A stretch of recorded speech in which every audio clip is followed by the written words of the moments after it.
Victor, good evening. Gonna be getting underway here in just a second, guys.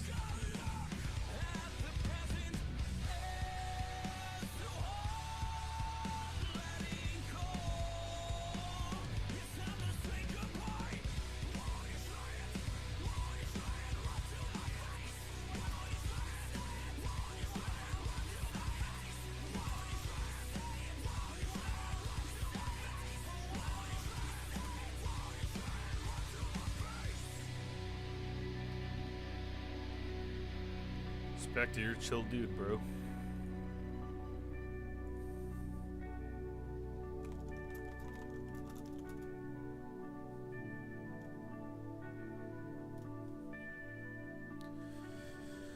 All right, so this is Crimson Hellkites on the right. History is turning into a white knuckle ride for sure. And things are going to get worse. Apparently. YUMACS. And we got. We are closing distance with the first moments of true human civilization. Hellkites. Alright. There we go. What's up? What's going on? I'm just waiting for them to give us the okay and then we're good to go. Alright, yeah. Alright, so. I'm having some fun network time right now. Just chill. Alright. Stream is on, so we good to go. Alright, I'm gonna kill Slack and Chrome to give myself as much bandwidth as possible. I'm gonna do something similar. I won't. Okay. So this is Stellar Division, mostly gold and silver. Actually, all gold and silver players in this specific game. I don't know too much about the people on UMACS. I know Mansferg's been around for a long time. These other four members very well could have been in Vantage for a while, but I have no idea. I don't recognize any of them, so And then open to seeing some new faces. yeah, So we already know the match. other team here. We have Ziggy and Idacles. Yeah, So we to, casted Crimson Hellkites last week against Bronze 5 Age, and there was some, It's returning lineup more or less from they were them. interesting games. I think that's the PC version. Yeah. The term clown fiesta can sometimes can be applied a bit to that top lane, right? Wasn't always, but yeah, you know. EV's base probably gonna get an R ban. Yeah, it's the first ban here. Not quite a one trick, but very, very good on that champion, and probably the highest rated player in this game. I think he's like mid gold, which is that Corky could be a targeted ban. Could also just be that Corky is still very safe in lane. It's kind of that, the end of year surprise from Riot, right? Corky's always back in the meta somehow end of year. Exactly. All the Bronze 5 Age guys are tuned in watching. They're like, Bronze 5 Age is the best at Clown Fiestas. Yeah, tell your friends, get everybody in here. We're gonna hear some trash talking. Audience participation is always fun. Now, is it trash talk when the audience is also the can't team? interact? Yeah, I was gonna say it definitely is. So. Alright, so Tark ban and Syndra ban coming out there, and then that Caitlyn ban as well. Yeah, looking like Hellkites are trying to focus down the mid lane here. Caitlyn's kind of interesting. I kind of like the Caitlyn ban if Trist isn't off the board yet, because that's a good first pick for blue side. Wouldn't surprise me to see Trist on here, and that's like the top counter pick. It's a hard lane counter. It's also that Caitlyn's one of the few that can push with Tristan or push roughly equal to her. So yeah, I mean it's a pretty hard lane counter. It's not as bad. The first pick Shen though coming out there, so I think this kind of shows their hand a bit early and kind of what they want to do. Yeah, for sure. I mean, yeah, you don't really want to first pick Shen. I don't know Tribbles as a player, so I don't know if he happens to be like a Shen. Like he's just good at Shen. I have no idea. I can briefly take a look real quick. It shouldn't take me too long. 1 second. Yeah, because I'm not entirely sure. Tribble's not a Shen player. So Has team played. decision probably. Yeah. So Tribbles is a support player. He plays mid lane Anivia and then plays supports for the rest of his champions more or less. Hmm. But he has been having some success with Shen in recent games. So that'd Playing be a about why lot of they. Shen and a lot of Poppy. So we'll see. The Vel'Koz we saw from was it Dirk last week? Think so. It was Dirk last week, I think. Yeah, so that's a returning pick for him. Yeah, I do like the combo Maokai Shen. That's a good, easily gankable. You know, it's a good gank setup, good front line. Yeah. The I only problem might be some lack of damage coming through later. That isn't Urgot though into the Shen. yeah, So I was gonna say I have some might- concerns about that lane matchup because that's like pretty much exactly what Urgot wants to be playing into. Like he Yeah. doesn't want to. He more or less low wants wave to clear tanks. exactly, and Shen is the poster child for that. Yeah. So There's already even more engaged though coming out here with Ashe. So that's Ashe, Maokai, and Shen. They're engaged. I like the game plan here. Is incredibly high. Sejuani though is coming in as the jungler, so that's where Crimson Hellkites is going to be getting their go button from. Yeah, sometimes think- sometimes when you have, you know, again, like people shouldn't take this the wrong way. Sometimes when you have, you know, players in this like skill range, you know, for lack of better terms, sometimes the best game plan is just like pile on single target CC and then kill the first thing you see, and that's the ball game, and that is a good strategy. Malzahar being taken out here, so with Jhin, not entirely sure what the Jhin ban was about, but I guess pinching the AD carry pool doesn't hurt. Yeah. Jhin isn't particularly good against double frontline, which is why that's curious, but again, maybe it's Idocles' like next best champion. I'm not too well versed on his pool, so Brands? I've never seen him play Jhin personally either, so I have no idea where it's coming from. Yeah, Ziggy been playing Brand? I haven't looked. Who knows? I mean, I guess it could be Vel'Koz support, I suppose. Yeah, somewhat scattered in the draft here. Like, I'm not entirely sure what the intent is, and it's pretty. It can be pretty challenging. Like, there's a lot of times where like you have 5 bans, and at these ratings, like the 5 bans, you might not even need them all, but Yeah. not really a good. It doesn't look like there was like there's a game plan for the team comp. It doesn't look like there was a game plan for the draft, right? For how you're gonna Yeah, so give like you can advantage to have that team comp. yeah, like if you're gonna Like I think banning Trist would have been better than banning Blitzcrank, like 100%. Yeah, I mean that could just be a comfort ban for the support in particular. He may not be able to play into Blitz. That's possible. Go to Vagar. Have been seeing Vagar support from time to time. seen I think like 2 or 3 in the past couple weeks, so it looks like it is going to be a mid lane Vagar and probably a support Zyra. As Zyra, a classic hit level 6, press your R buttons and win the lane or Yep. take a tower is pretty straightforward. Good Does have a harass. decent amount of wave pressure as well. Mm-hmm. Good, really good pushing lane. They got to spend some mana to do so. But it's a good shoving lane. I do like the Hellkites comp a little bit, but I really like the idea that I think it's YUMACS they're going by. I really like what YUMACS wants to do. They have 5 champions with CC. So they just want Yeah. to see a champion kill a champ, and I think that's really good, and they have it set up to do so with, especially with Vagar, and Ashe makes it really difficult to get away. So I could see this. It's that working bronze mentality, but it's that bronze mentality with the comp to execute it, out. basically. Yeah, absolutely. Champion, absolutely. kill champion. What they do afterwards, though, is what's going to be interesting, because I don't know if their wave clear is necessarily the highest. No, but it's up there. I mean, that's a shoving wave, and it's good early. Like, Yeah. I mean, Trist will Braum say is pretty stable, but they're gonna have a tough time going in on that. So They're going to have to... I think that Braum... In this case, it's that Braum 3v3 is what they're really looking for, Yeah. 3v2. Yeah. The Sejuani Braum combo is like super good. Same with like Sejuani Tarek, which is why you're seeing a lot of it right now. Mm-hmm. I like both teams have a clear direction they want to go. with their team comps. I think the bans were a little bit odd, probably just based on comfort picks and specialties of individual players that they all know better than we know. So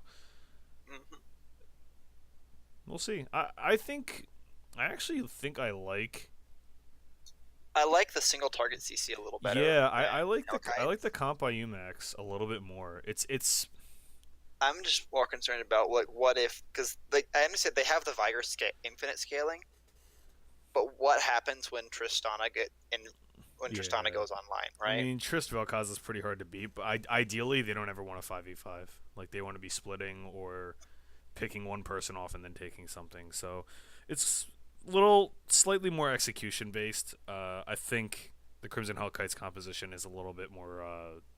I don't want to say safe, but it's got 2 win conditions. I mean, because if Urgot gets ahead, they actually don't have a good way to stop him at all. Veigar's cooldown gated, and Ashe can get through him, but like you don't want to have to be devoting too many resources to that. But the Maokai Shen combo is not going to kill Urgot, and that could end up being a problem. And that Urgot Sedge is going to win that. I would think win that 2v2 pretty easily. Yeah, again, just pulling attention to that top lane matchup, like. That's exactly what Urgot wants to be facing, so we'll have to see if Tribbles and ASUV or Asuv. We'll say Asuv. I have no idea. We'll say Asuv. We'll see if Tribbles and Asuv have an answer. Yep, that's probably going to be the biggest thing is can they answer that composition in a way that is not only... I guess early on is where they're going to have to do it. I think they have to be able to find a way to get towers down first. Well, I think they need to either get the towers down for. I mean, it's really, really dangerous playing the tower race game with Tristana, though. Because even if you take the first tower, rotate around the map, go and get the other one, the Tristana can catch up with you at that point, which is kind of tricky. Yeah. So, I mean, again, a lot of this similar to last week. Stay ahead, though. Yeah, I think a lot of this is on Eevee's Bay. I mean, we saw Eevee's Bay just go ballistic on this Urgot last week, so.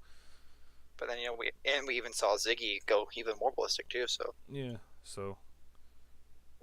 I think that's definitely top lane. Looks like it's kind of what's going to will definitely be a determining factor. I don't know if it will be the determining factor, but it'll be a very potent determining factor. Because if Shen gets behind, all he's good for then is pressing R once every 2.5 minutes, right? Exactly. His taunt, his ability to split push as a tank, which is one of the big reasons you pick him. He's a tank that you can literally leave alone in the side lane and they won't get jumped on. It would be pretty much meaningless there. Yeah, I think Crimson Hellkites' team composition is a little bit more a little bit easier to pull off. So I would definitely agree. Yeah, I would definitely agree with that.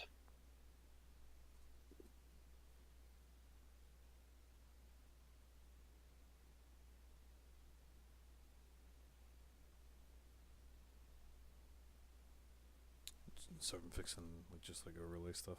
I don't have one for the loading screen, so here we go. I got it. I'll just use mine. I suppose. Yep. We did see. I mean, this is more or less the exact same composition they ran last week. It might actually be the same exact composition they ran last week. I think the Braum is different. No, they ran Braum last week. Yeah, probably. I'm trying to remember if it was Triss or something else. It might have been Varus. I forget, but it was very, very similar to this. The Braum, because I remember the Braum Vel'Koz combo. Because those two ultimates are very, very synergistic. A lot of people don't realize that. Because if they all funnel in to pile in, if they all dog pile in, you can end up getting some really, really crazy engages. Okay. Yeah, I can see that being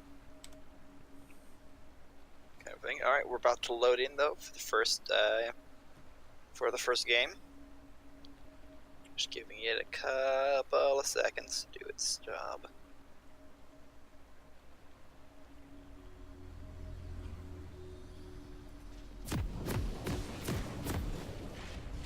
Alright, and out the gate. So standard purchases, it looks like coming out here.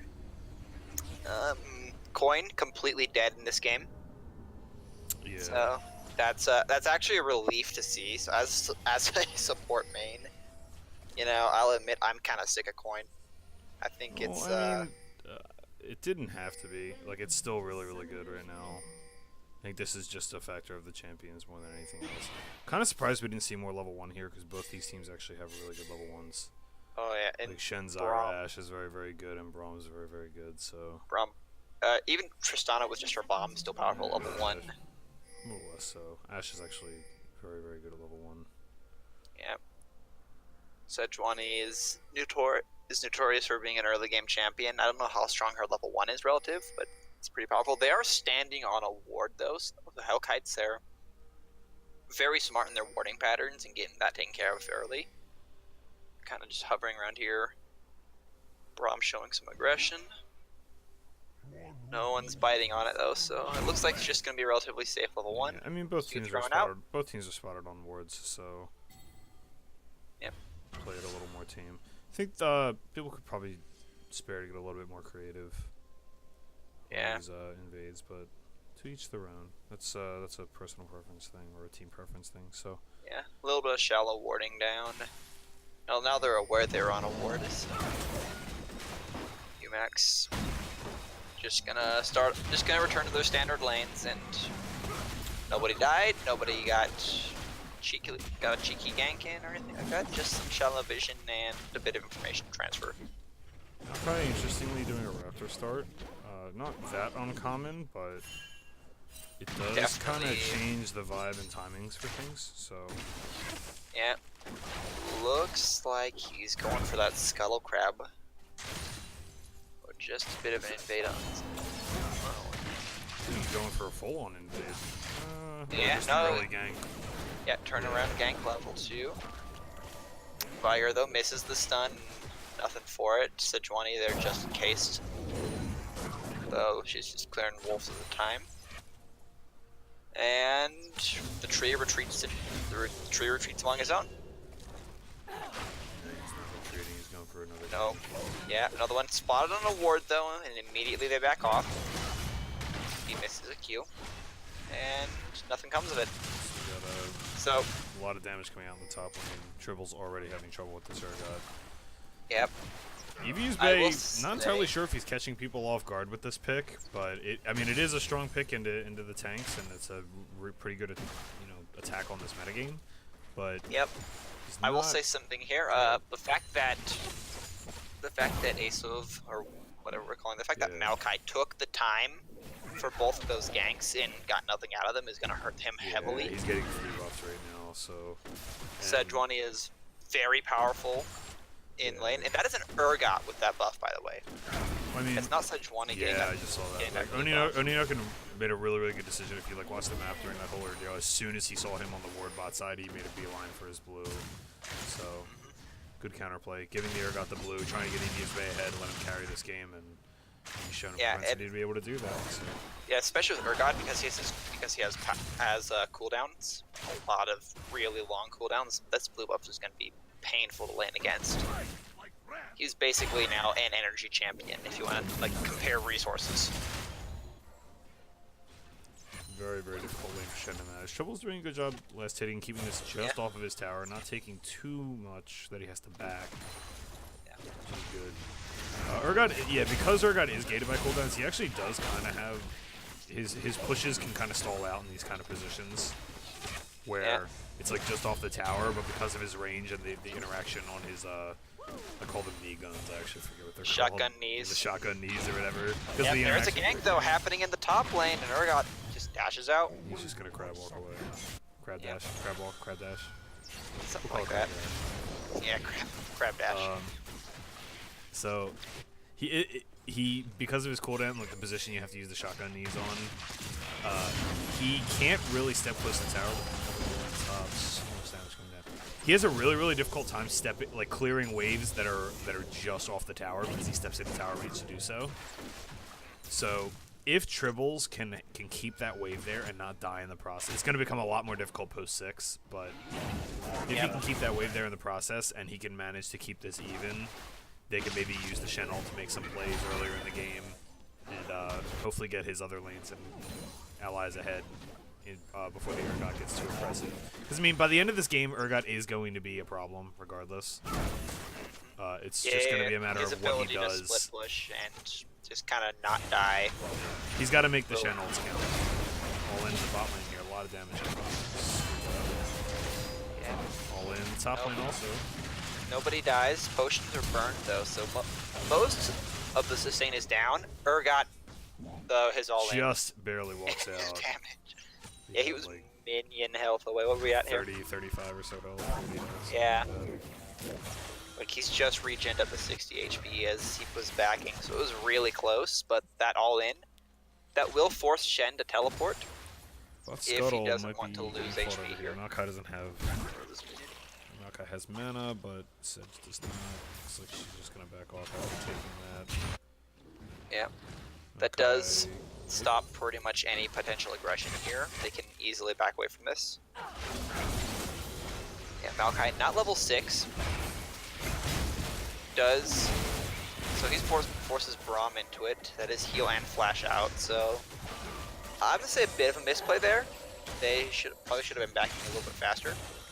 But Nookins in the brush. They are threatening now. And nope, it's they just get away with summoner spell advantage for UMACS. Yeah, so they get 2 summoners out of that. I think a lot of it could have been solved watching the map, but take that. Yep. Urgot's all laning again at the top lane. So this is getting really ridiculous. And actually, I think in this case the Shen taunt is more dangerous to the Shen than it is to the Urgot here. Yeah. Just because of the shotgun knees, he'll just go get behind the Urgot. Great, you got behind him, but now you take even more damage. Well, it's going to be interesting to see if EV's Bay opts to shove or deny more. Like, That's a lot of damage. Oh, that's an execute, yep. Yeah. Until people learn how to play against this, I think teams got to start banning this. Now, UMACS is going to learn this in the first game. They're not going to learn it in the second game, so they're going to be able to ban it next game, but no flash by Maokai, not in Twisted Advance range. Maybe a little bit of a tilt, Twisted Engage on the Braum there. A lot of damage coming out, but not quite enough to push them out of lane. Yeah. Zyra and Ashe are both very, very close to level 6. They should be getting it within the next few minions here, maybe next wave. They need next wave. They need 2 more minions. It's a shame. No, it's a good time to back because actually now you can back. You can get ahead on tempo, make your buy all in as soon as you get back, and push them out of lane and maybe make a play for the tower since both bot lanes are recalling. So, look to see Tosfos or Tosfos. Look to see Tosfos and Swiga go in. Race for those first 2 minions, make the just like all in right away as soon as they do. That's what that lane's designed to do. See if they can push very Ironcleys and simple Ziggy buys out. here coming out though. So it is BF sword, boots, and a dagger to BF sword, boots, and a dagger.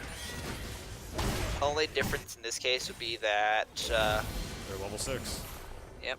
So I mean, and it is just a much stronger level 6. So I mean, Trist and Braum are pretty good, but Zyra Ashe is one of the best level 6s. So it looks like the supports are lagging behind a little bit, so the AD carries will get to level 6 a bit faster.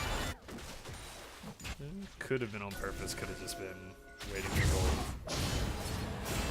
Either way, it's up. Got a gank in the mid lane. Dirk's gonna flash out. Yep. Tribble's getting ganked. Pay the respect to the Viger. That is a flash. Doesn't quite get Vigar. Life. Fighting the top side here, too. He does get flash for flash, though. And Oninokin's just going. They just went deep. They went deep. And Maokai is dead. The tree was cut down swiftly. Will this be a double? Ooh, nope. Doesn't get the last auto. Feels bad. He didn't kill Secure. He tried to give it over to his support. It's actually a pretty heads up. It's actually a pretty heads up play by Crimson Hellkites bot lane to know that they're just going to get chunked out and just roam up the map. And after that invade there, they get the kill. They do get the first tower and its first tower in mid. So if they can get priority again in the mid lane, then You know, Maokai's got really nowhere to go. He doesn't have a safe jungle. He can't wander around and gank from among the trees. It looks like they're... Oh, yeah, they're just going to go back to the lanes here. Not Maybe... sure if... No, they're going to go jungle for sure. Or they're going to go dragon for sure. They don't kind really of- have the priority in the bottom lane, though, so I think No, they I need was to go talking to- Hellkites. Hellkites going to take dragon. Oh, I guess they opted out of it. Yeah, no, Looked they like don't were- have that priority. They're Looked losing like they Smax. were starting it, but I guess not. No, they're just going to grab They're Scuttle. just clearing the woods, so... Yeah, Vel'Koz does reset there, does get a buy-in. Tribble's doing his best to weather the storm up here. Actually doing a reasonable job other than the couple of deaths.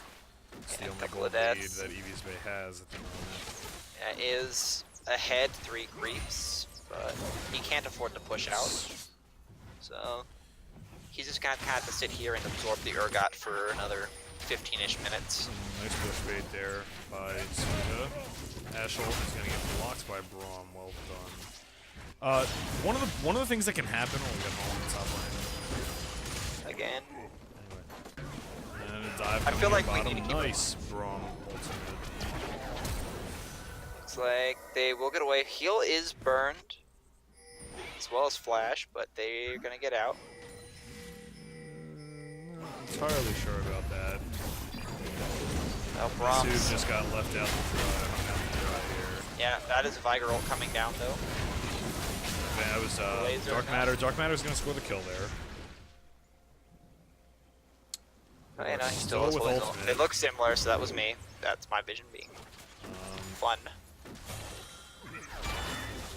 Yeah, Viger is gonna try. Does get bopped. Doesn't get the stun though. Not quite able to win that. They're gonna get a lot of damage on this tower. Yeah, I don't know if they'll be able to take it here. No. Tristana has the wave clear to say no. Wasting a lot of time is a big wave in the mid lane here. Yeah, Sue just kind of Yeah. got hung out to dry there. He didn't really have anywhere to go. It looked like they maybe could have escaped that, but Yep, Shen is backing, but look at that top lane damage on that turret. Urgot getting a lot of chip damage on the tower. He hasn't even been tower's- autoing it that much, honestly. It's all That's minion just been damage. minions. Yeah. That's minions. Yeah, that tower is below 1,000 HP. Shen does teleport. Sure fight. Oh, not Shen, that is Viger, so I forgot Shen's teleport was on cooldown. They both teleported. Okay. Maybe. So two teleports. No, Shen ultimate is not on cooldown, so No, that it was is- 2 teleports. It was just a matter of them they were maybe trying to pull a trick play on Eevee's Bay. Maybe if Eevee took the all in right away, they would call him out. But Because you can't heads tell. up play from the Urgot says otherwise. So Yeah, it's pretty difficult to tell when it's 2 teleports if they do it at exactly the same time. So you can. yeah, it's Flash Close attempted enough. smite steal. Is Sue gonna go down here? Is gonna be gonna able get. to. Yeah, got it. This Spud is gonna get traded for it. Dragon does go over to Crimson Hellkites, so that's the Ocean Drake, and it's a 13-minute Ocean Drake, so it's not the earliest you want it, but it will still help a little bit, especially if they can manage to continue the Drake control and get a nice fat stack for Elder, right? Yeah. Flash blown by Eevee's Bay on the top lane. Got kind of caught in the Vagar Event Horizon. Didn't get stunned by it, Doesn't die. but didn't want to risk dying for it. So flashes out, avoids a lot of damage. Is going to be able to get out and walk himself back to lane. The tower is going to take a beating. Don't think they have enough to kill it just yet, but it's definitely gonna. That's gonna be close. Next wave for sure. If they get a chance for the next wave, they don't even get a chance for that though. Zona I mean, comes up. Urgot's going to be back to it, so they're not going to be able to get there. So, Not even half bit of- HP. a little bit of pressure both sides of the map here.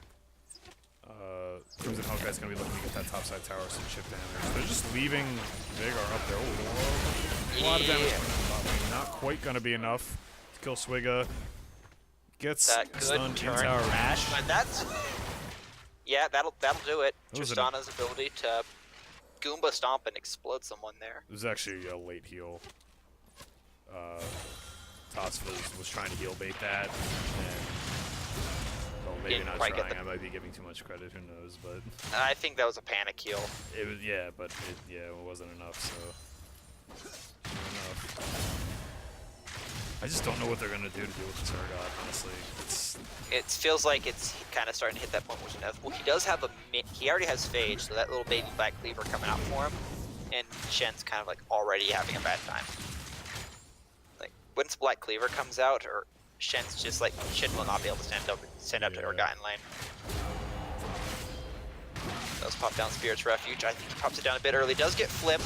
Oh, is he gonna get ulted? Shrivels needs to be more careful about.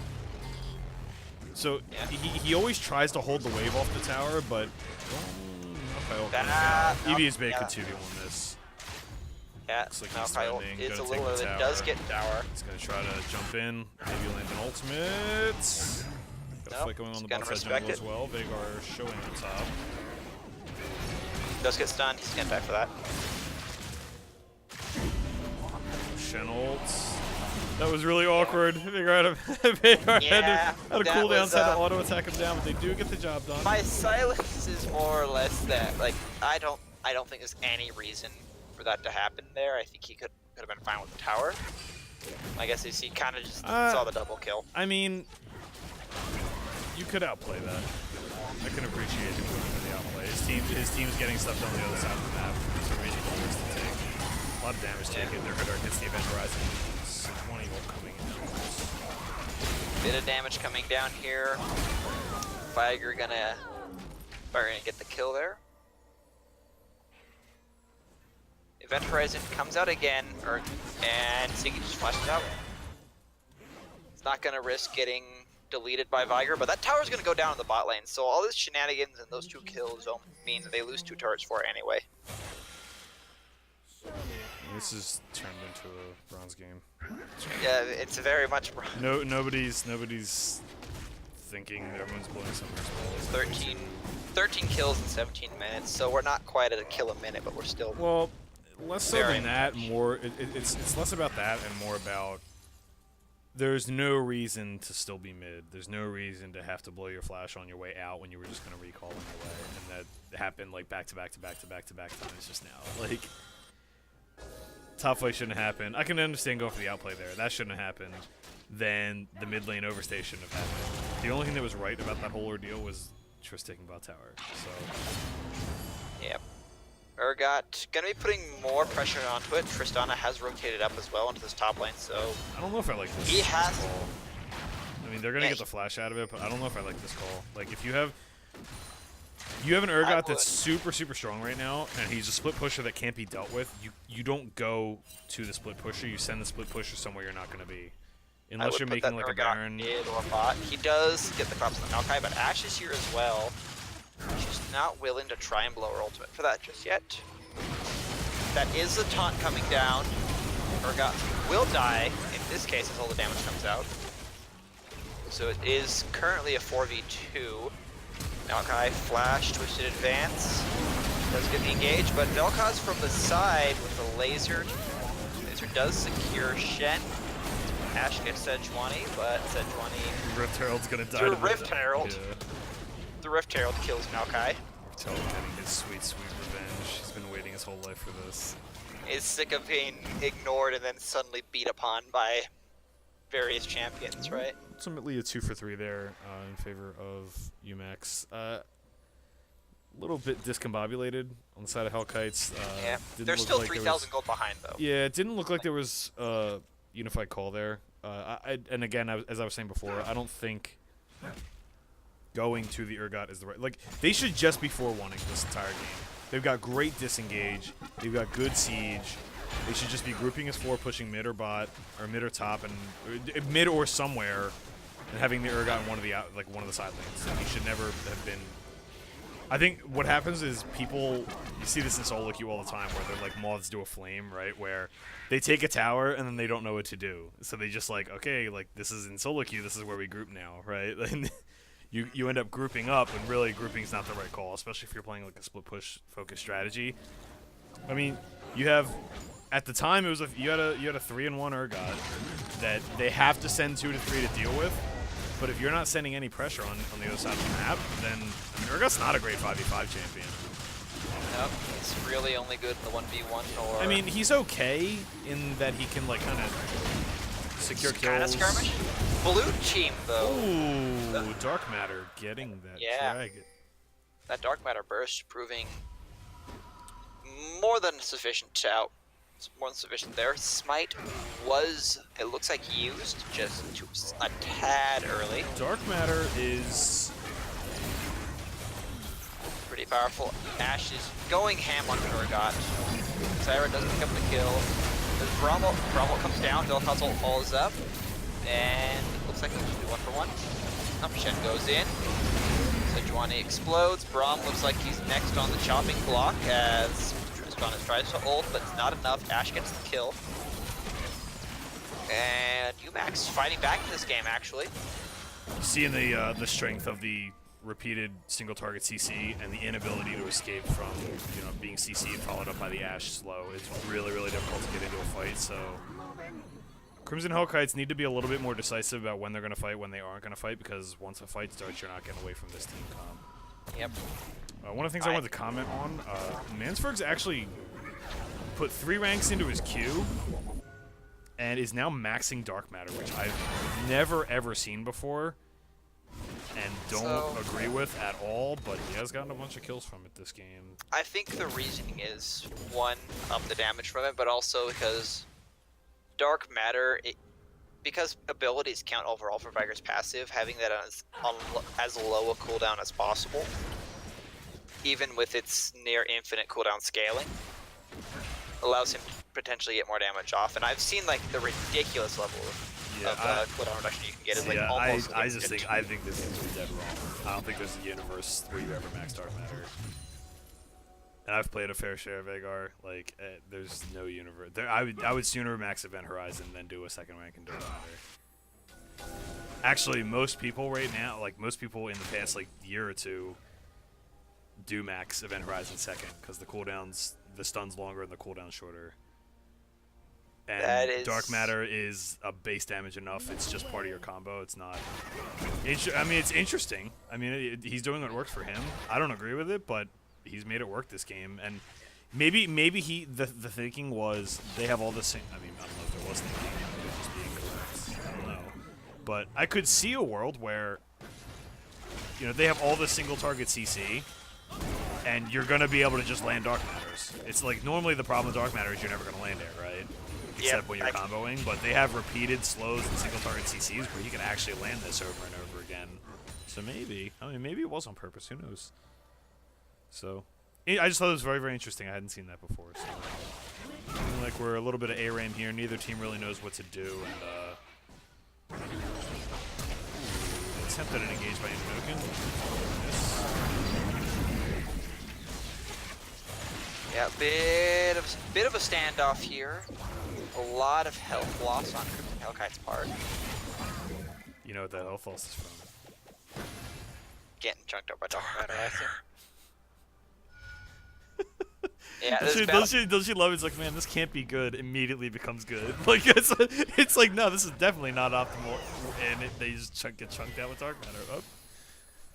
What do I know, right? I mean, okay, so Dark Matter itself is a really strong ability. It has absolutely. a lot of damage. But it's just that cooldown is sometimes so ridiculous. I've never, like, the couple times I've ever played Vhagar, I've had such a hard time dealing with the cooldown itself. Well, you only use it to clear one. You use it once per wave or once when you're all-inning, and that's it. That's the only time you ever use it.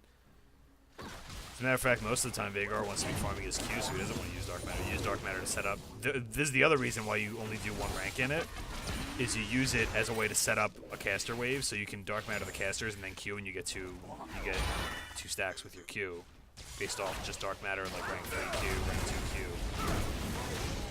We have a catch coming over here. 4v4 situation. Or Dark Matter. Actually, that was the ultimate beam cast there.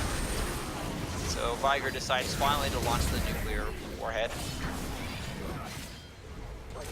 Or I guess a ball of binary. The Ash flank though to pick up those couple of kills. Pick up that 1 kill. Shen cleans up the other. And it's 3 for 1. In favor of YUMACS here. Zorgod's kind of left alone. here's the strange thing here is like they're winning these fights and they're not getting anything off them. Like they're gonna try to siege this tower, but they're not gonna get this. Dragon's not up, so that's probably what they're waiting for. It's kind of an awkward situation where there was a fight that happened and nothing really to get. Yeah. So Hellkite's gonna get Oninokin will be up for this next fight. Ooh, Vel'Koz is stunned. He's just dead. It's not worth it. You have a dragon coming up in 30 seconds. Your 80 carry's going top to catch a massive wave. They can't take this tower. There's no reason to be there. No reason.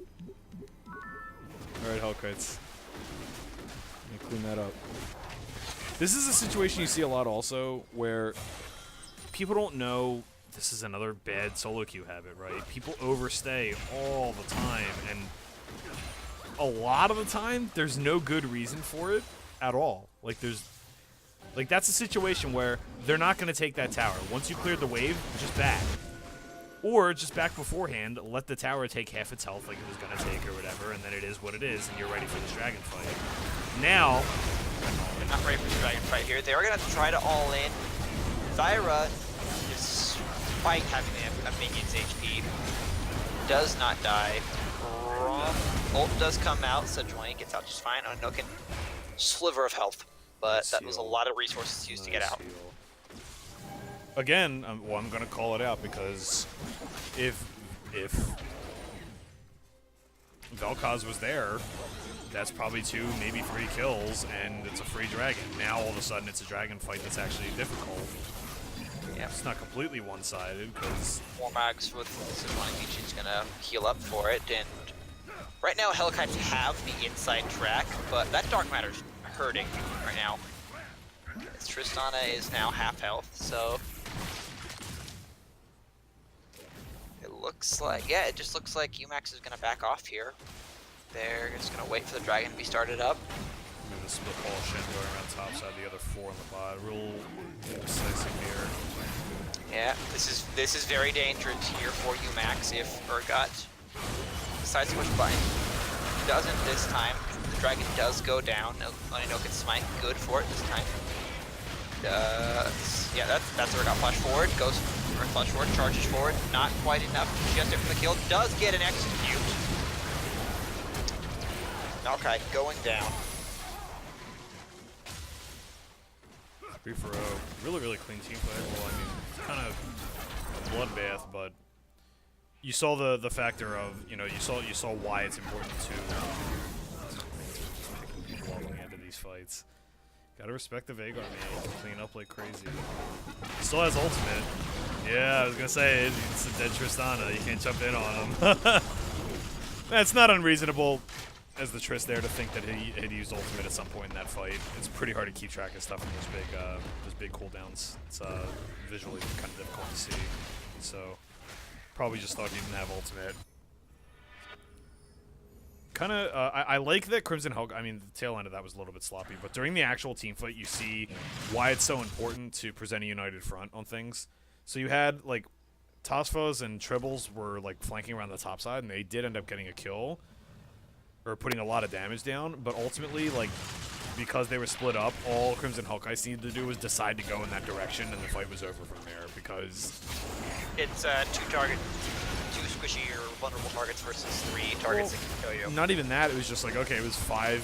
They decided to make it a 5v2. We got a Baron. I like the call. Baron very low. He is dealing some damage onto the tanks, but Ashe is more than capable of handling it. While Oninokin a little bit late on that steal attempt, and I like that call. That was a really, really good call by YUMACS. Knew that they were they had the advantage backing because of the overstays and Mansford picking 2 people off the tail end of that fight. They decided to pull the trigger, get the Baron. Knew they had the tempo advantage and know that they have all the single target CC for a good pick composition and put that to good gold use. right now is actually almost dead even. It's 100 gold now in favor of Crimson Hellkites. So that 3,000 gold lead they had earlier, it's gone. This game is now standing on a razor edge for both teams. Yeah, I think they got a 4-1 here. Use this Baron before to establish a split, which is what it looks like they're going to do. I think you Ashe Hour the first thing you see. You just go. You might see that right here. Yeah, it looks like they're considering it. This mid tower will fall to the Baron Minion Siege. So mid tower finally goes down, and that will establish that'll establish a slight gold lead. Not quite enough. Braum arrow, or Braum, not arrow, Braum wall soaking a lot of damage. And Wave Clear now just in full force for Crimson Hellkites. They're just gonna hold on as best they can here. They do call the Urgot.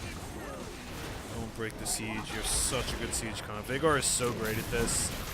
You just put Event Horizon down on cooldown. It's so strong. Really difficult to engage through. You're gonna get free damage down every time it's off cooldown.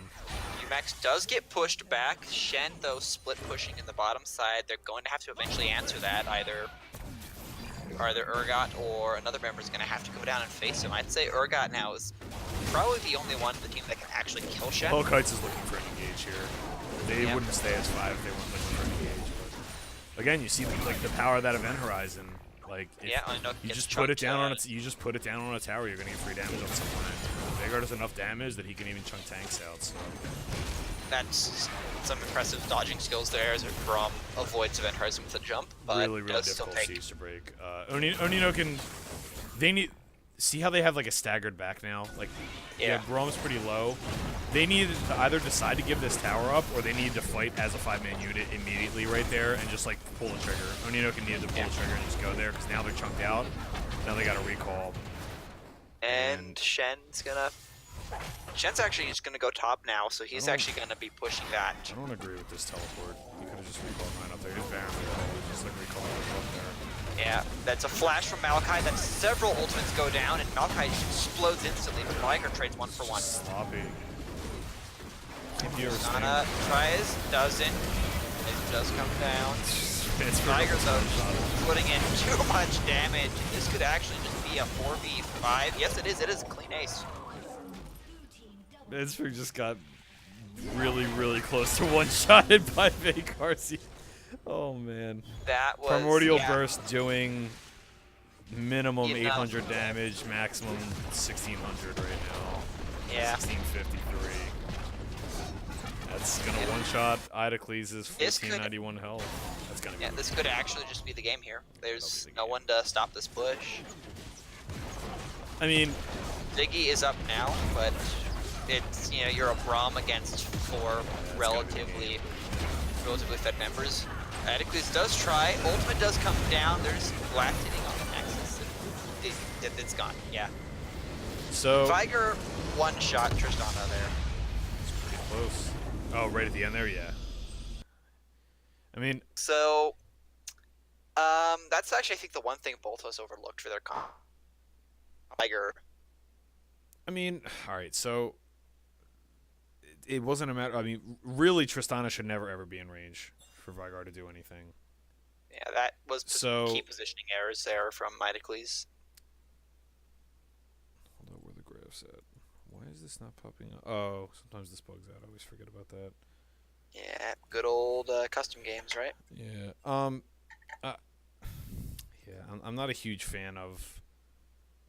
It's just really indecisive by the Hellkites. I mean, by both sides. Like, just make a choice. Like, if you watch this game back, I'm just saying this is like the teaching moment for both these teams, right? If you watch this game back, you'll realize, like, why was Maokai trying to take Raptors on the way out? You can do that if you have a bunch of them pinned under tower and they're gone.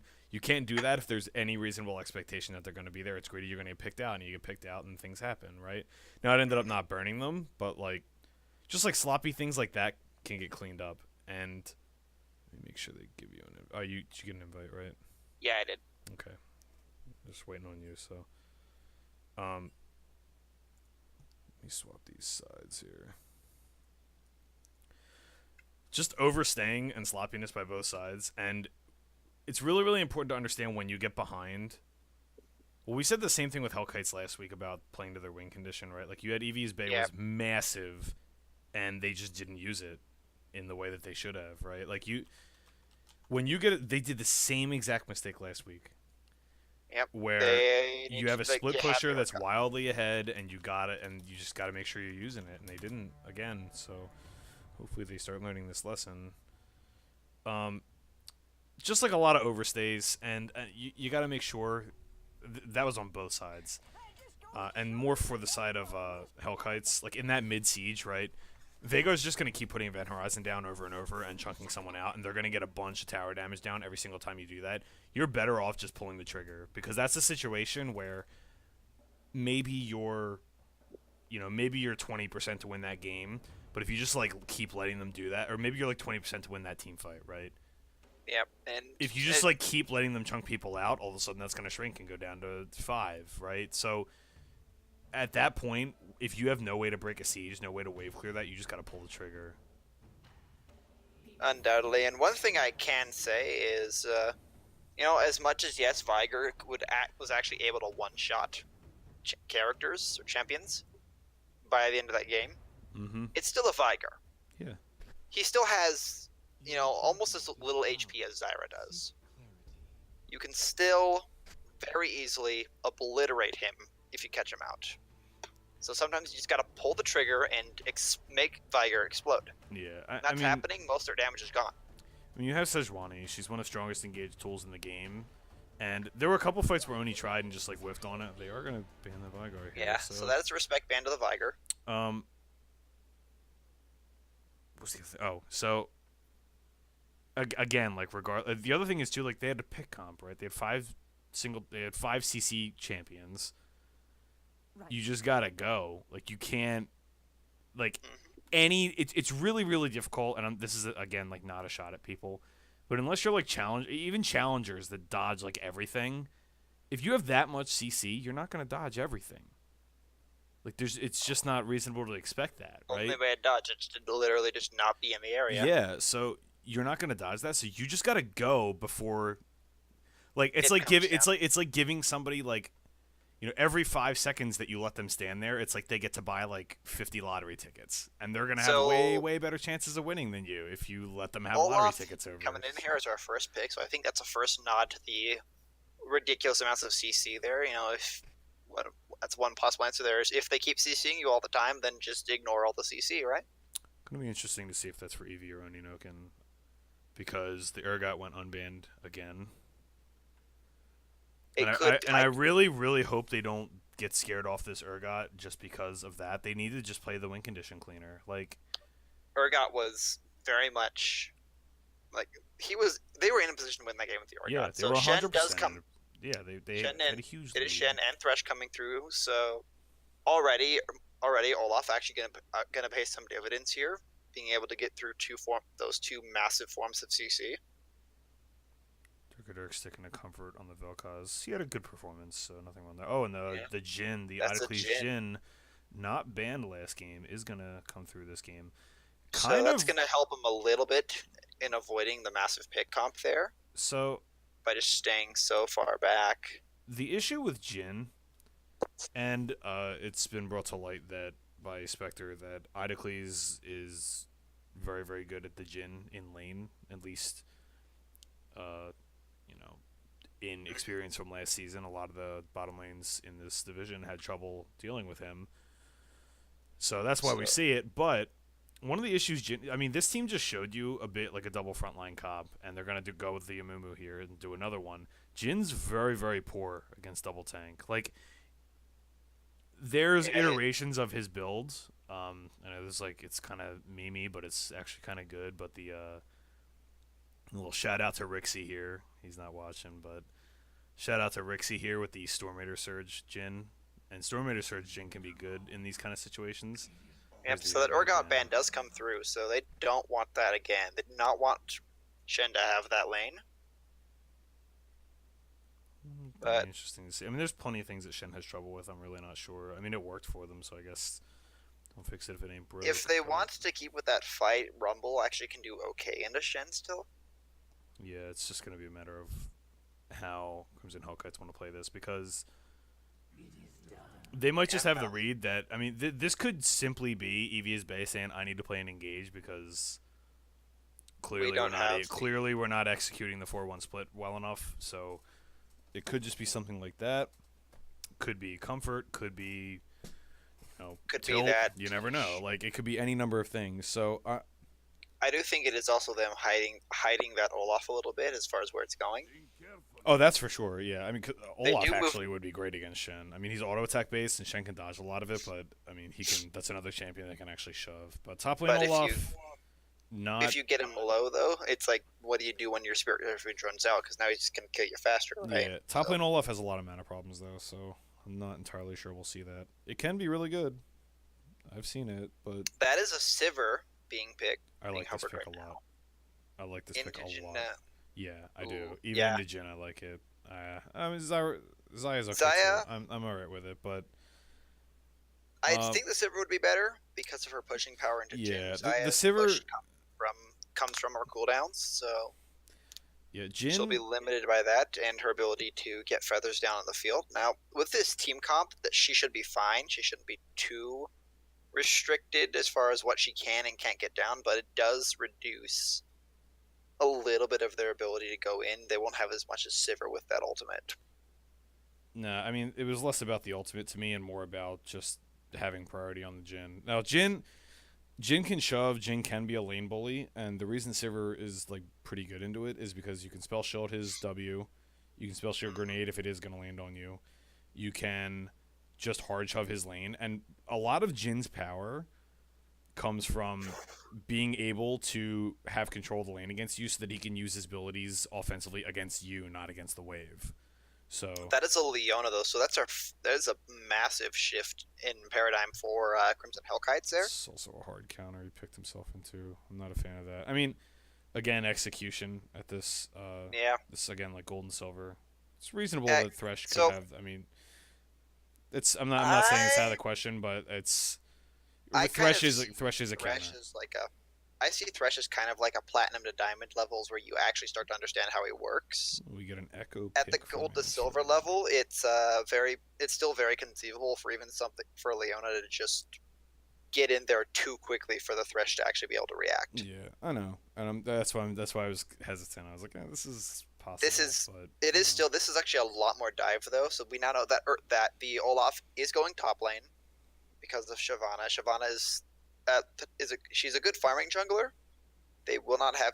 I don't think they'll have any kind of gank pressure from her, but they'll definitely have a lot of pressure later when she's farmed up, especially if they can continue on their dragon control. Yeah, not too much gang pressure from Amu either. In particular, it is going to be a top lane Olaf. I like the idea, but I think Zaya was an excellent pick here. Zaya will definitely help against that dive. And yeah, maybe taking. I mean, they didn't really. I don't know their exact draft plans, but maybe taking Zaya off the table in this situation would have been better. Because, I mean, imagine a situation where Sivir would have been okay against this too, because she can ult and peel backwards. But I do like the synergy. So, kind of a misunderstood concept. Like, so Jhin and Valkaz, right? Mhm. The first instinct is they're long range immobile carries, right? That need protection and the ability to use their range.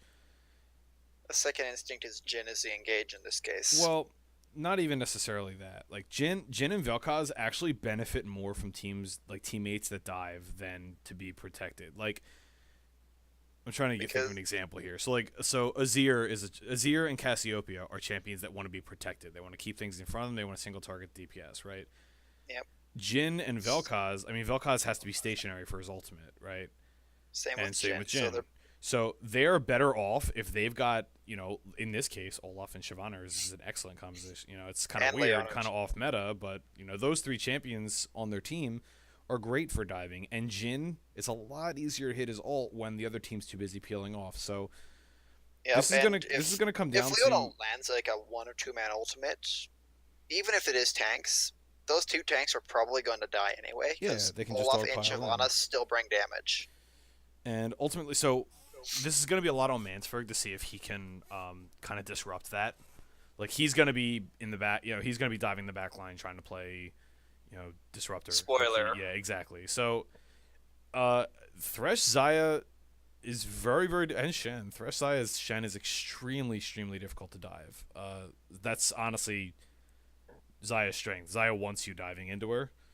So, Zaya and Rakan are a notorious dive anti-dive combo. Yeah, I mean Zaya's just the champion. The entire kit's designed around being dove. Like she gets better. She gets better when she's being dove on, which not very many champions can say. So. And credit to her being designed early 2017, right? Yeah. So I mean. When ADs were literally getting dove every 5 minutes. I think I like YUMACS team comp more. I like the idea. I like the idea with Hellkites, and it's perfectly reasonable that Hellkites just snowball this game. I mean, Hellkites do need to win this game. Like, if they don't win this game, and I don't want to like put like a hard clock. It's not like a super early game team, but Olaf falls off really hard. So does Shyvana. I would have liked to see, if we want to dive, I really would have liked to actually see a Camille into the Shen. As far as, like, if we really want to go for that dive composition, because Camille is so good at it. Yeah. Again, like, we don't know their exact draft ideas. Like, concealing the Olaf, whether it was going to be top or jungle, was an option that they had, and they kept that concealed until, a few picks in. So second round. Yeah, so. I mean, maybe you try to get some information. Maybe it wasn't that well thought out. Who knows? Like, yeah, it is still very with conditional. incomplete information. So, I think. So the other part here I don't like this is, it's kind of the reason why Shyvana never became, pro meta, is she is dragon reliant for parts of her ability to survive. It does require Crimson Hellkites to have both lane priority and also overall just dragon control for them to really take advantage of Shyvana as a champion. Yeah, it's a lot of pressure on Ziggy to land CC, because Olaf and Shyvana are good. They're good at diving. They're good at pursuit. The problem is that they don't have any real CC. They don't have any real CC, so it's going to be really, really difficult for them to pin down Zaya, and Zaya's going to have Thresh ultimate that even though they can ignore Thresh ultimate, they can't ignore the combination. They can't ignore the combination of Zaya ultimate, Featherstorm, and then Shen ultimate. Like, that's a lot to deal with. That's like 5 to 6 seconds worth of. Well, it's 5 to 6 seconds worth of CC that you can't be entirely immune to. Hook, Flay, a Mumu doing anything. Yeah. So, like, if they end up in a situation where, they get to 2 items or 3 items, and it's possible for Tosfos not. If Tosfos doesn't die in the first 4 seconds of the fight, they're not going to win these fights, because they're just going to be able to front to back after that, and they're going to win doing that. Yep. Because you're going to have a higher. They have that. They have to do that. I can say there is a world where Crimson Hellkites is faking them out with this team, and they're really just going to split and try to force YUMACS to engage. Because in that world, they do not have that much engage. I mean, a Mumu Thresh is enough. A Mumu Thresh Shen is plenty enough, but. Mumu has his Q and Thresh has his hook, but beyond that, But that is gated by Flash. I mean, they have plenty of engage, so I'm not worried about that. We're going to get a 5v5 early here. Yeah, a little bit of level 1 shenanigans. The hook does land onto Idacles. He is going to, he'll die. A lot of damage coming out there. And the power of the Thresh hook showing early there. Well, I think that was more the power of why would you take W on Jhin that early? One, because if you just I mean, the reason they went for that hook was because he W'd, stood stationary while casting his W, and Swigger was just like, oh, okay, I'll just hook you then. Yeah. So I think there was some cheeky combination planned with Ziggy, or with Ziggy or Durkaturk. Guys, let this be a lesson. Just never level your skills until you actually absolutely need them. Just never do it. Like, I don't even think I can think of a situation. There's another situation. I don't think there's a situation where I want W first on Jhin ever. I'd rather have. There's certain lanes where you'd probably rather have E than W, honestly. Momo does get the buff, so Ziggy trying to get cheeky there a little bit, but doesn't really get anything from it. To see if YUMACS can hold here, hold their advantage. I mean, that's a win condition for them. At this point, they can just sit pretty. They don't really need to stall into oblivion, and then. And they have a good 1-3-1 too. Zaya's. I mean, she's not underrated wave leader. Maybe underrated by people that don't follow the pro scene, but one of Zaya's main strengths is that she's another one of those carries that fits into the Highway. Aiming, That is a 3, yeah. And, yep, no, Eevee's base just gonna die to the 3-man. Yeah, top lane Olaf has no way to get out of ganks, so you're gonna see more of Level this. 6, yeah. Little bit of an engage here from Ziggy. Hook does land. Blade Caller also lands a double stun, but Even post 6, you have to blow Ghost for it, which is not the universe you're gonna be in. damage. Ooh. This looks very, very close, but I don't know if he gets out by the skin of his teeth.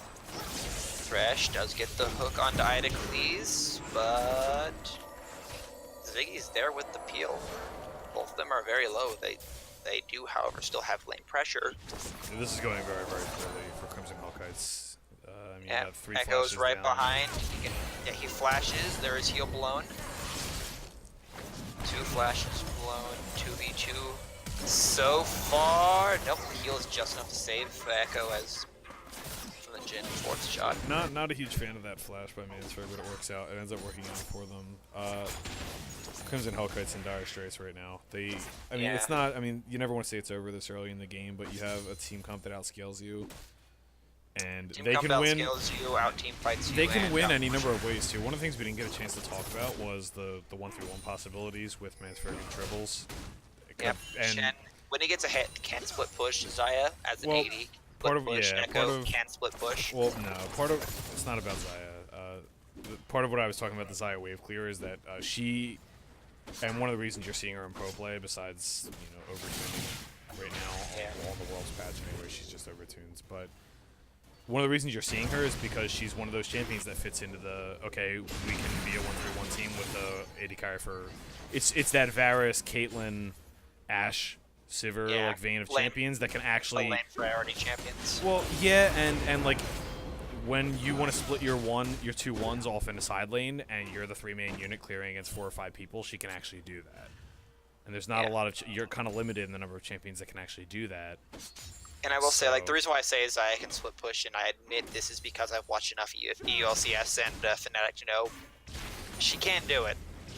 Yeah, well, Is it good? Anybody. You have to be It's reckless. like, But but that's not like. Yeah, I don't know.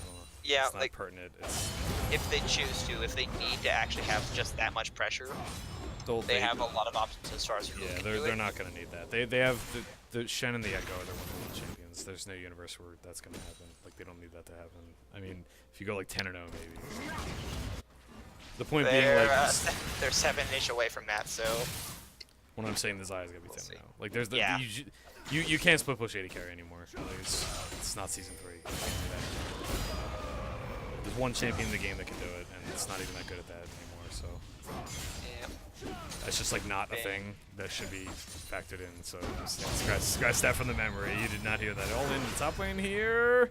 And ooh, Flash is burned, and again with the Q. This Amumu is 2-0-1 right now. It's a lot of damage though coming down from Vel'Koz. A little bit of a botch dive there. Ding 6 and hits some handsprings like you gotta be kidding me. Fires the Death Star and obliterate Echo. Ding 6 right after shooting ends feels bad. I mean, Flash, Flay, and a couple of feathers. He goes down. yes. This is the result, very much the result of that botched level 1. This is them paying they call the tax for it, but Well, also I think the game plan accentuating. actually wasn't that like. All right, so draft is draft, whatever. I'm not gonna critique that any more than we already have. 3-man right? dive though gone through. Nope, the Thresh Hook actually disrupts the Amumu Q, but it doesn't matter. They easily pick up that kill. Yeah, UMACS went away with this.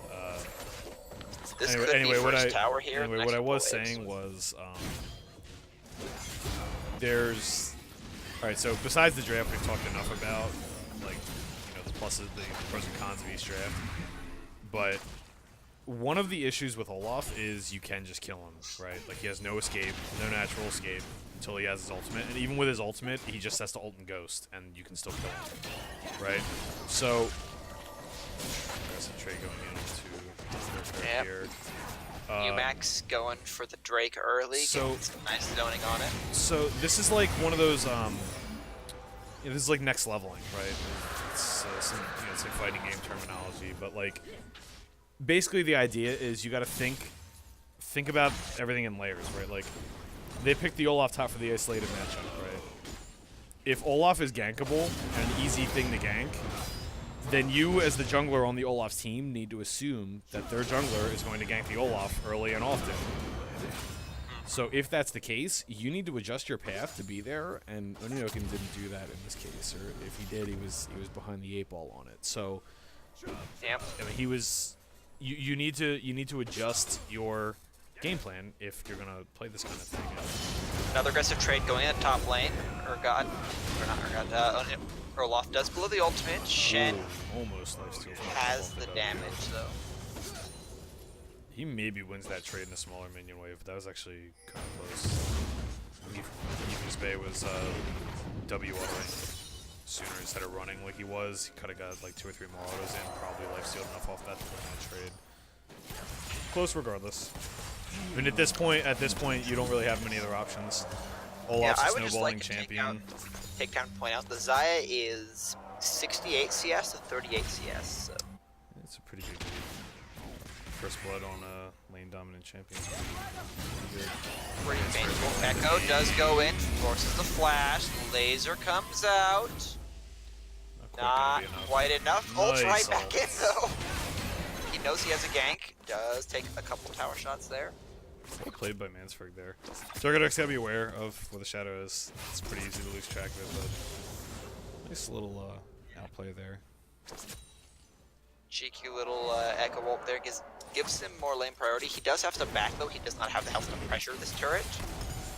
Dargodex gonna have his teleport to get back to normal. See if he uses that or tries to make a play elsewhere. At this point, you're probably.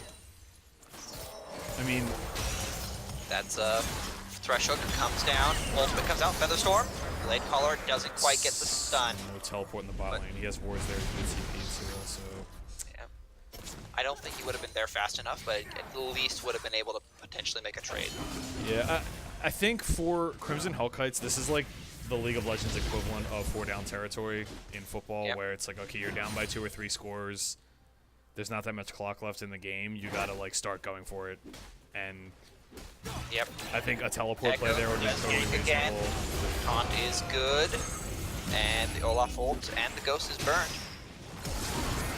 Durka getting CC'd into oblivion there as Echo, Amumu, and Thresh. Well, not Echo, that's Xayah, Amumu, and Thresh are just plenty of damage. This game, they're 4,000 ahead, so the gold lead isn't ridiculously massive. It's all just in kills right now. And I mean, for 10 minutes, it is massive though. Ooh, flash hook, gonna miss. Almost. He doesn't quite have the Mad Life hooks yet. I like the aggression. I mean, when you're this far ahead, you're better off pushing your advantage. Putting the proverbial foot on the throat, so to speak. No idea what Odyssey was thinking caught out. here. He wasn't thinking. I think his thought process was lane swap. Well, I think I don't know if there was a reason. If you're gonna lane swap, there's no reason to check that. It looked like he was just. I mean, they're floundering right now. Like everyone's been there in the situation where they're looking for any kind of foothold. All right, so go down. So let's take this time to, teachable moment here, right? In a situation like this, where you're playing a scaling, or you're playing a comp that's supposed to win early, and you're getting outscaled, right? Not necessary. Fancy feet. They're just styling a little bit. You're playing a comp that needs to get ahead, right? You need to just, as a team, instead of floundering like this, like it's just gonna be crazy when you're this far down. Things are just gonna get crazy. There's gonna be a lot of things that make no sense. You need to have this conversation. Really like 5 minutes ago when this was already going terribly. You need to make that decision. Nice Shen. Let's keep Mansford alive there. You need to make the decision as a squad to be like, okay, like if we're just gonna, it's only gonna get worse from here. We just gotta make a play somewhere. Hook point blank does land. Amumu also lands his Q, but that's not a fight they really want just yet. Oh, Leona ultimate. That could have been good with Leona ult, but again, Jin's another one just so brutal when you're behind. He's functional, but it's a lot worse. So, I mean, they gambled playing the all-in. I don't know if this Herald call is entirely safe, but I'm kind of okay with it at this point because much they can do. They can try. I like that they're forcing objectives because their siege isn't that great. So I like that they're forcing objectives. And yeah, a bit of a 1v1. This is their way of forcing them to fight over and over again. So it's a good call. Yeah, they do get the Olaf ult out of this, so they do have at least some potential to restart the Herald again and go for and try and take the objective. I think at this point you just keep baiting it, you leave Echo in a side lane, and this game's over. Just play it out that way. But as we've seen, with Crimson Hellkites and with both squads last week, playing to your win conditions isn't always something that everyone knows how to do right now. So it's not always clear. Yeah. It's not always, I mean, a given, which is why this game's never over. It should be Wave over. clear does come through. Ziggy is in a little bit of a flank scenario. Quite a bit of damage down. Echo does survive. The loop goes out. Burns the ultimate. This is not a terrible fight, except now it is. It was actually looking like a half-decent fight until Idocles got picked off there. Yeah, he was not with his team there, and he just got blown up by Xayah. Rift Herald taking a bit of aggression out. Reset. Okay, good. Yeah, now they do it. Tosfa can shove that wave to top and then he's got it back. Don't try to take the tower, just shove the wave. Yeah, at this point, you have Echo rolling, you have Shen rolling, just 1-3-1. You should stick. You should right now, like right this second. You should put Shen in the bot lane, Echo in the mid lane, your 3-man top. Try to take that top lane tower, and then you have options to Shen ult in. You have options to send Echo to the side wave, and you can create 2v1 and 2v2 situations that are good with the Shen Echo combination and side waves. That you have any number of options. Hell, they're so ahead at this point they could probably just 5v5 and win, but I wouldn't even give Hellkites the opportunity to come back in this game. Yeah, that gives them the chance. Yeah. Hellkites still has a Leona. They still have a lot of, I would say a lot of burst, but they have a lot of surprising damage. Yeah. Is how I'd call it. If Leona gets a good ultimate, that is going to be a lot. That will be one dead squishy. Ooh, Vel'Koz though getting caught out. Not a bad fight for Vel'Koz. Good spot for Vel'Koz to fight. Yeah, a bit of damage coming down. Hellkites though do burn down Shyvana. Good damage with the ultimate there. It's a full channel on 3 people. Just a little too far behind. Fresh ultimate comes down. The Jhin opens up, trying to get some damage down, but Shen just body blocking everything, and Amumu tanks the force shot because he can. Okay. See, all right. That's a situation. I mean, Dirk got hooked, but again, we were talking about, giving yourself whatever chance you have to win that you can in dire situations, and I like that was a good spot to fight. Yep, they were decisive about it. They're just too far down, and at that point, you just gotta, it is what it is. So they will start up a dragon here from the looks of it. Really don't. Right, so part of the reason you 1-3-1, bless you, right? Oh, nice setup here by S4W1. Yeah. A quick pick, and Dragon is basically, it's 100% they get Dragon here. There's not really much they can do. Yeah. So, part of the reason you set up a 1-3-1, right, in this situation when you're ahead, I mean, at this point, they're so far ahead, they can do whatever they want, but the reason it's, optimal to 1-3-1 in this situation is because worst case scenario, they 5-man engage on your 3-man unit, they kill 3 people and lose 2 towers. That's your worst case scenario. Yep. Right? Go forced to flash. Amumu ult does come down. Leona ult gets a slow and a single stun, but there's just no damage there. Yeah, it's just not quite enough. A little bit of some action going down elsewhere. Shen was just slow. too far down. But again, that's the free factor. Very low echo there. Not quite up. The ult's not quite up yet, so. Yep. Yeah. Olaf will try, or will threaten here, but he's not threatening. Xayah's the same level as the AD carry. Yeah, not where you want to be. Really sad. The hook just out of range. I like the fight Hellkites is showing here. Could be the damage. Yeah. Ooh, Fresh flashes out though. Ultimate. At that point, good damage, just a flash. You gotta take what you can get at this point. They do have significant damage onto that mid tower. That would be a big benefit to get them ahead. They are still 6,000 gold behind, so they are roughly 2 items behind. Yeah, I mean, Hellkites doing a really good job knowing that they're very low percent to win this game and actually just like taking what they can. Asking the question, make sure actually just beat us. Show me that you can beat us. So they're being decisive about it. Olaf does get some damage down. Explodes when Blade Caller comes through. It's too far now. And they'll just get That's all there is to it. Not much more to say there.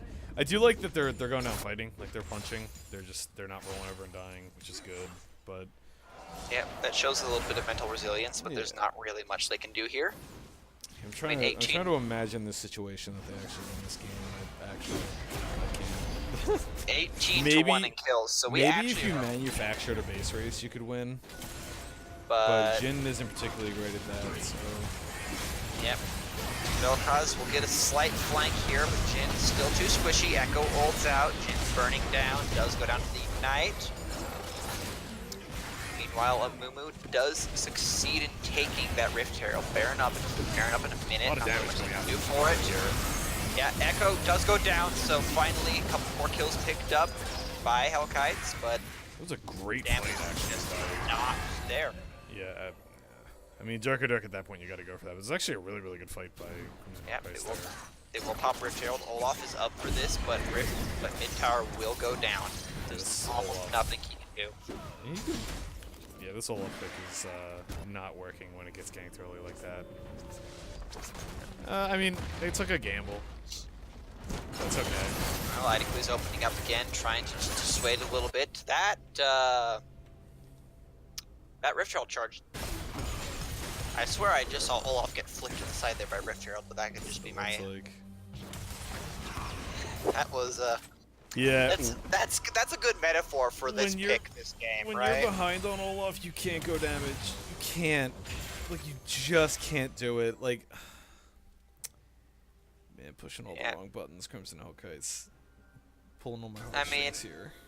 Can't do it. I will say this, that little Rift Herald Olaf interaction, that's probably a good metaphor for like what happened to Olaf this game. They saw him, like, shoved to the side. scary, flicked him away, not even worth it. Like, they're not even ganking the Olaf anymore, they're ignoring him pretty much. That's what you can do when he's this far down. And, I mean, he is so squishy at this point, and he doesn't even have a full damage item. Position way too close. The hook does miss. Like, he's so squishy, he's just gonna die on accident to the AoE in these fights. They don't even have that. They have some AoE, but not that much.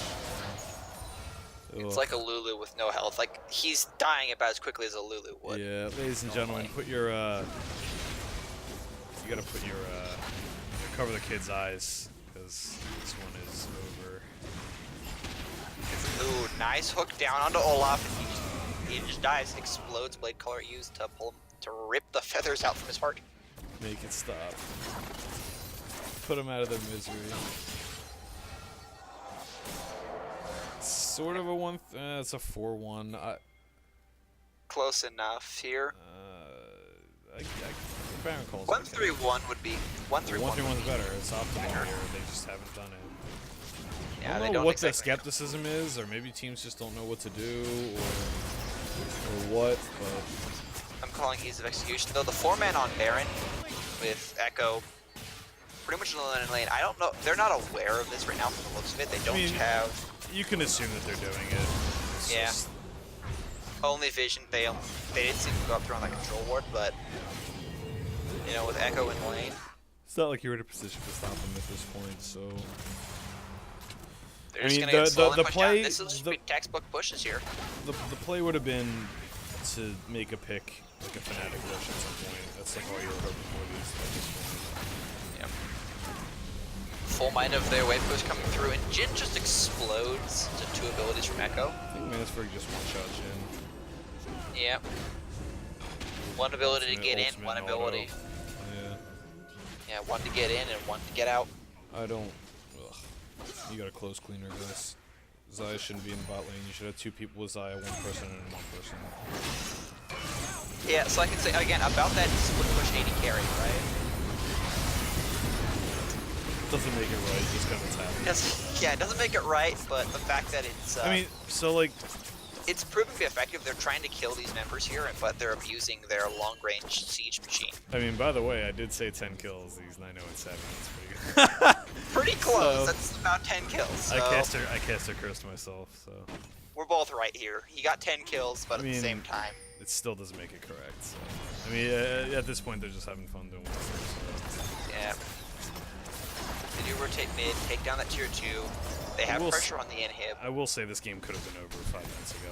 And it's not. So there's always room for improvement. Yeah. I mean, I'm not being facetious like this. I'm just calling it the nature.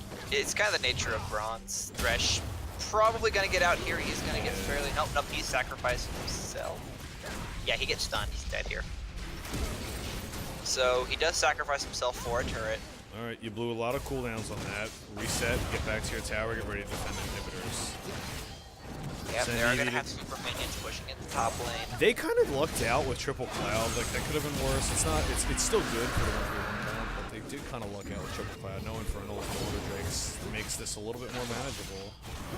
Yeah, just that little bit. It's not the percent AD. Yeah, I mean... On percent AD AP, which almost all of their comp can use. So... let's not, like, it's pretty easy to check out of a cast that's in a game that's happening like this. Like, let's, like, alright, so if you're the side of the Hellkites here, like, what is your way back in? Because this is something that's, like, pertinent that they could use. Like, you just gotta ward your entrances, you gotta just go for a fight like this. Like, just kill this Shen. Don't let him do his thing. Shen is alone, there's not really much she can do there. I do think that they do need to at least have... They need to be constantly checking in and making sure those super minions just don't wear down the nexus. So once you shove that lane out, go and look for a pick. Keep your vision up. Don't let them gain total control of your jungle if you can. Even if that means, yeah, we're not going for control wars. They're going to have total control of your jungle, but what you should do is get in a position where you can take a miracle fight, right? You gotta give yourself any percent chance. If Xayah is presented to them, well, not even like just anybody. At this point, you need to take anybody. Even a Mumu is a valid target right now, I'd say. You know, and he'll probably take 10 Mumu is squishy. seconds to burn down. He doesn't have any actual stats. It's all health. Yep. Does have Landry's. That is a pretty potent engage there. Yeah, damage isn't quite there, but Olaf does get the shutdown on the Shen. That looks like it's almost 2 kills. Echo does manage to ult away. It's actually a really good fight for Hellkites. Yes, it is. Yes, it is. Shyvana in dragon form. Leona does get the kill, so Ziggy gets his revenge. Great fight for Hellkites. Slight over-aggression from Evia's Bay. Does get poked down and exploded by Xayah, but they prevent it. They stall the game out for another couple of minutes. Out of here. Echo. And a Mumu still not have enough damage, but the super minions again on their base. They need to manage that. Surprisingly good when he's behind. Having true damage on your passive is really, really powerful. Especially when. Also, kind of makes it. I think that this is a bit risky here. Xayah is up to full HP, but if she gets this picked, is definitely risky. I mean, they're gonna just take the tower and leave. They're not gonna greed for the inhib. That fight though was that fight definitely kept me for Hellkites. Yeah, for sure. I mean, that fight is the only reason they're in this game right now. They lose that fight, the game's over. I mean, that's what you got to do. I mean, you got to pick your spots, and if it works, it works. I mean, make no mistake. At this point in the game, no fight should work. Like they should be losing every fight. That doesn't mean they will. But they should. So, but what they're doing is they realize they're like. They have a very slim chance to win this game, so they're just going. Just pull the trigger and they're going. They're being decisive. Which is exactly what you should do. This is a good fight by Hellkites here. Webco coming through, keeping as much as they can off that mid inhib tower. Yeah, I like that they cleared it. They cleared a super wave, and now they're looking for a pick, which is exactly what you should be doing. It's good. Good play by they do have. They are maintaining their entrance vision at least. So if they see anyone where they should be in transition, they are going to explode. Olaf, as much as he was put behind, still has some damage by now. You can't go full damage Olaf, man. You can't even go full damage Olaf when you're ahead. I'm gonna have a word with EV after this game. Oh, right Vantage Glory is burned. The hook comes down. Olaf ult forced out. He goes in. Ult comes down. Xayah does die. Xayah goes down. That's 2. Idicus picks up. Idicus picking up the Amumu, so it's a 2-for-2 trade. They're gonna keep going here. Flashes Carries are burned. carries are both up. Yeah, flashes are burned. 2 carries. Yeah, he's got a little bit ahead of himself there. Yeah. Didn't account. Go down. Didn't account for Mansberg. Just a little bit too ahead of himself there. Got excited that they had the fight going. This is likely gonna be. I don't know if they can end. They could probably. Yeah. It is a 3-for-5, but Late gun blade. yeah. I mean, 3-for-5 is good for you though. Like when you're this far down, any trade is good for you. Yeah, 3-for-5. I don't know if they necessarily have total pressure. They do I have think they Olaf can and end. Shyvana up. They can't end. They can get a tower. Yeah. Echo does have to leave. So that inhib does. So the inhib goes down late as well. That is 2 inhibs down. I like Echo this. is I like forced. Ult is forced out. Olaf though, finally that damage build coming through for him inside his own base. I think you gotta go for a Baron here. That is. The jungler is still up, so Baron not Nah, necessarily the best option, but they have to do something. Well, the reason I say that is this is exactly a situation where like you're not going to get another better chance for a while to go for this, and a Baron could actually end the game for them, but they're just a little bit too far out. And with this specifically Amumu and Xayah, it's really risky to do Yep, that. So. they were 3-manning Baron Now, though. what they should do here, it's a fight. They're fishing for a fight instead of Little taking bit. the time That's a for waves. good. That's a good Leona ult. Leona straight to the back line, straight on top of Xayah, but she just dies too quickly. Well, there's no damage. The damage can't step up that far. I mean, at this point, you're so far down, you got to try some things that don't make sense. So they maybe should have just stepped up and took the risk. But so in that situation, there's really 2 things you can do, right? Well, you couldn't go to the like once the Baron was off the table, right? You have 2 situations that could come up. They're gonna take the Baron, and then you just like force the fight there.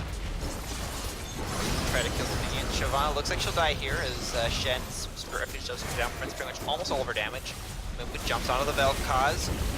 Does pay for it, so that is 1 Baron down, but Idicles pretty much 2-shot there. Same as Olaf. It's now just Vel'Koz who's any reasonable wave clear, and it doesn't look like they're going to do anything. It's just game. Yeah, so decent punches back. Gave themselves any kind of chance at all by the Hellkites. Made this game go probably 10 to 12 minutes longer than it should have.